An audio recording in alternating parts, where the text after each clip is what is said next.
Tá vendo essa sujeira aqui, ó? É metal que tá no pescador de óleo do motor da Iveco. Pra quem não sabe. E por que nós tiramos o kart? Porque trocou o kit de corrente do motor. E identificamos que a sapata estava quebrada. E essa daqui.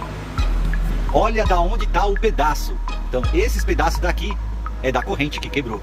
Ufa, finalmente encontramos. E quase que o cliente pede o motor, que ia quebrar a corrente.